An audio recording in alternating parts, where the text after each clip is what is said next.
and being handed. Went up the first time. The original park.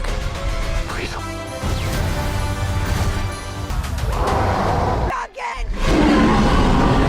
You want me? Come and get me!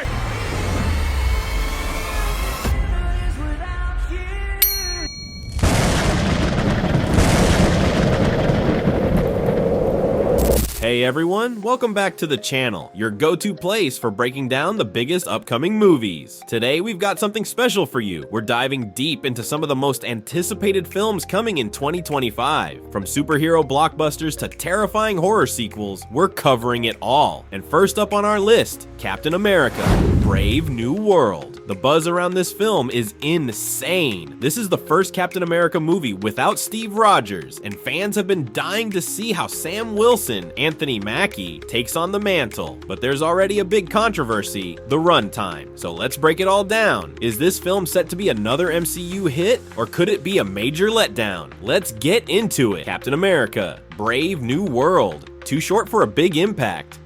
Alright, Marvel fans, this one's huge. Captain America: Brave New World is one of the most important MCU films coming up, not just because it continues the legacy of Captain America, but because it's shaping the future of the franchise. The story, what we know so far. This movie picks up after the events of The Falcon and the Winter Soldier, where Sam Wilson fully embraces his role as the new Captain America, but stepping into Steve Rogers' shoes isn't easy, especially in a world that's still divided over the idea of a new Cap. Rumors suggest that Sam will be dealing with political conflicts, secret military experiments, and a rising global threat that could shake the world's trust in superheroes. And guess what? Harrison Ford is joining the MCU as General Thaddeus Thunderbolt Ross, who's now the President of the United States.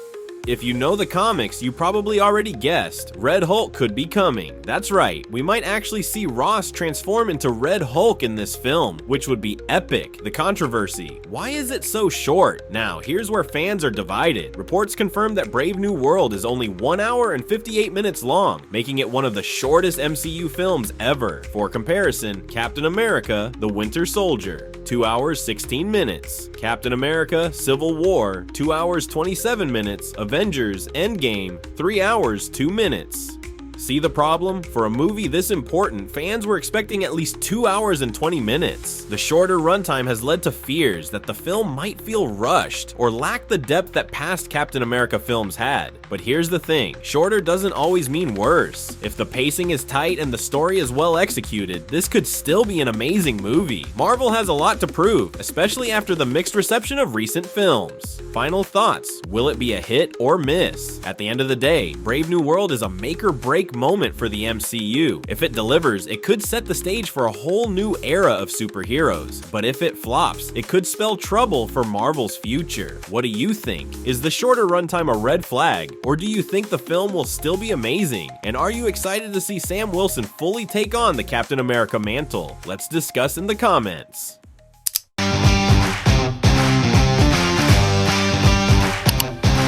Jurassic World: Rebirth. Can the franchise make a comeback? Alright, Dino fans, this is a big one. After Jurassic World, Dominion left audiences divided. Many people thought the franchise might be extinct, but Universal isn't done with dinosaurs just yet, and they're bringing in some major talent to breathe new life into the series. And by major talent, I mean Scarlett Johansson. That's right, Johansson is leading the cast as Zora Bennett, a covert operative sent on a dangerous mission to retrieve the DNA of the 3 largest dinosaurs ever discovered. One on land, one in the ocean, and one in the air. Sounds simple, right? Well, not exactly. The story: a new era of dinosaurs. The film is set 5 years after Jurassic World, Dominion, and by now, the world has changed drastically. Dinosaurs no longer roam freely among humans, they've been isolated in hidden locations, away from civilization. But here's the twist: a mysterious corporation has been running a secret facility on a remote island, where they've been conducting extreme genetic experiments on the most dangerous dinosaurs. Zora Bennett, Scarlett Johansson, and her team are sent to this island on what seems like a routine mission: retrieve the DNA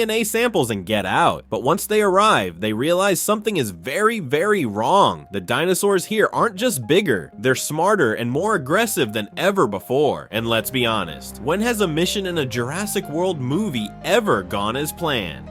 the cast and crew, a fresh start for the franchise. This movie is bringing in some serious talent, and that could be exactly what the series needs to make a comeback. Scarlett Johansson, Black Widow Lucy as Zora Bennett Mahershala Ali, Blade, Moonlight, Jonathan Bailey, Bridgerton, Robert Friend, Homeland, and the biggest surprise, Gareth Edwards, Rogue One, a Star Wars story, is directing. That's a huge deal because Edwards is known for his ability to create massive, immersive worlds with intense, grounded action. If anyone can bring back the sense of wonder and terror from the original Jurassic Park, it's him. Will this movie save the franchise? Let's be real, Jurassic World Dominion was a disappointment for many fans. It felt more like a generic action movie than a true Jurassic Park film, but Rebirth looks like it's taking the series in a new direction, focusing on survival, horror, and suspense, rather than just big CGI dino battles. The fact that the movie is introducing the biggest dinosaurs we've ever seen is also a major hook.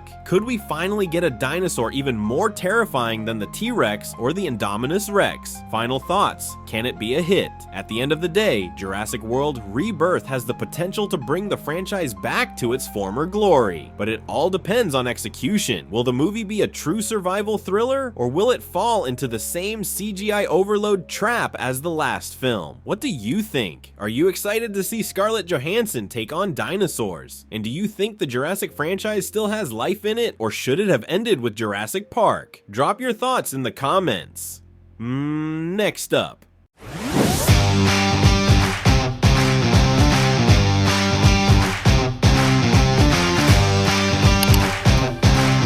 Fantastic Four, First Steps. Will it be worth the wait? Alright, Marvel fans, this is it. After years of failed attempts, the Fantastic Four are finally joining the Marvel Cinematic Universe. But the big question is, will this be the version that gets it right? We've seen two previous attempts, the 2005 version, which was fun but cheesy, and the 2015 reboot, which, well, let's not talk about that. Now, under the guidance of Marvel Studios, there's hope that Fantastic Four, First Steps will finally do justice to Marvel's first family. So what can we expect? Let's break it down. The cast, a stellar lineup. Casting the Fantastic Four has been one of the biggest discussions among Marvel fans for years, but now we finally have an official lineup, and it's looking incredible. Pedro Pascal, The Mandalorian, The Last of Us, as Reed Richards, Mr. Fantastic Vanessa Kirby, Mission Impossible, Fallout as Sue Storm, Invisible Woman, Joseph Quinn, Stranger Things as Johnny Storm, Human Torch, Eben Moss Backrack, The Bear as Ben Grimm, The Thing. This is a stacked cast, and Marvel seems to be going for a more mature and serious take on the characters, rather than the more comedic versions we've seen in the past. But here's where things get really interesting. Dr. Doom is rumored to appear, and there's a huge rumor that none other than Robert Downey Jr. could be playing him. Now, this hasn't been confirmed, but if it's true, it would be a massive twist for the MCU. The story, a retro-futuristic take on the Fantastic Four. Marvel has confirmed that Fantastic Four, First Steps will have a 1960s-inspired retro-futuristic aesthetic. This is a bold choice and could set the movie apart from anything else in the MCU. From what we know, the film will introduce the Fantastic Four as explorers rather than just superheroes. The movie is expected to have a sci-fi adventure vibe, similar to classics like Interstellar or The Twilight Zone, with the team discovering new dimensions and cosmic threats. And speaking of cosmic threats, Galactus is coming? Yes, the Galactus, the planet-devouring cosmic entity, is rumored to be the film's major villain. If that's true, it means Marvel is setting up something truly epic for the future of the MCU. What can Marvel learn from past failures? Let's be real, the Fantastic Four movies in the past haven't been great. The biggest mistakes? Bad storytelling. The 2015 movie focused too much on being dark and serious without actually developing the characters. Weak villains. Dr. Doom has never been done properly on screen. It's time to fix that. Forgetting the family dynamic. The Fantastic Four aren't just superheroes, they're a family. That's what makes them special. If First Steps can focus on the team's chemistry, history, exciting sci-fi exploration, and a truly menacing villain, this could be one of the best Marvel movies yet. Final thoughts. Will it be the Fantastic Four movie we deserve? There's a lot riding on Fantastic Four first steps. This movie doesn't just introduce 4 new heroes, it's also laying the groundwork for the future of the MCU. If done right, it could be the start of something massive. But will it actually live up to expectations? That remains to be seen.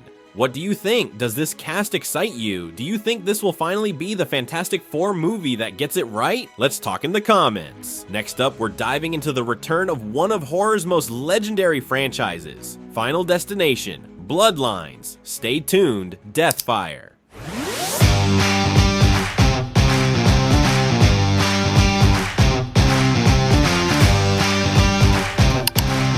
Final Destination, Bloodlines. Death is back. Horror fans, get ready, because Final Destination is making a terrifying return.